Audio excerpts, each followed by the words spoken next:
안녕하세요. 여러분의 건강한 하루를 책임지는 투데이 주치 시간입니다. 아이를 유치원이나 초등학교에 보낸 부모님들이라면 가장 신경 쓰는 것 중에 하나가 교우 관계가 아닐까 싶은데요.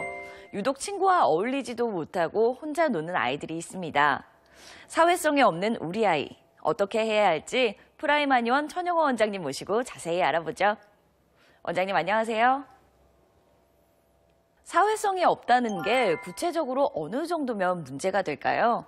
사람을 두고 흔히 사회적 동물이라고 합니다. 누구나 사람에 대해 관심이 있고 같이 어울리고 싶은 욕망을 가지고 있습니다. 단지 처음에 낯선 친구와 어울릴 때 좀 더 적극적으로 다가가는 아이가 있는가 하면 소극적인 아이가 있을 수 있겠죠. 하지만 애초부터 친구에게 관심이 없어서 같은 공간에 오랫동안 있어도 놀지 않거나 노는 방법이 계속 서툴다면 사회성에 뭔가 문제가 있다고 보셔야 합니다. 네, 친구와 어울리지 못하는 혼자 노는 아이들, 혹시 자폐와는 관련이 없을까요? 자폐는 사회성 발달이 심각하게 지체된 상태를 말합니다. 쉽게 말해서 남과 아예 눈도 마주치지 않거나 언어 발달이 많이 미숙해서 제대로 된 대화가 불가능한 장애를 말합니다. 가족끼리는 정상적으로 이야기도 나누고 잘 지내는데 학교에서는 친구들과 어울리지 못하고 혼자 있는 아이들이 요즘 많습니다. 이것은 자폐가 아니고 의사소통 장애라고 불리는 것으로 다른 사람들과 의사소통이나 감정 전달이 매끄럽지 않은 장애입니다. 네, 의사소통 장애라니 굉장히 생소한데요. 구체적으로 설명해 주시죠. 의사소통 장애는 예전에는 아스퍼거라고 불렸던 병입니다.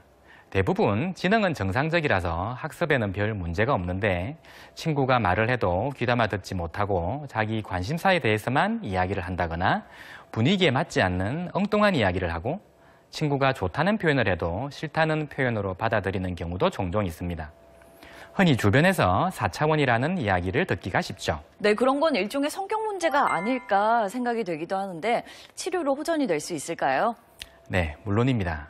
어느 정도 흔적은 남을 수는 있지만 어려서 발견하고 치료를 해주면 많이 호전됩니다.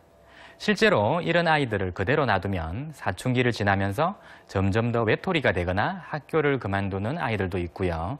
사회성이라는 건 성인이 될수록 삶의 질에 더 큰 영향을 미칠 수 있습니다.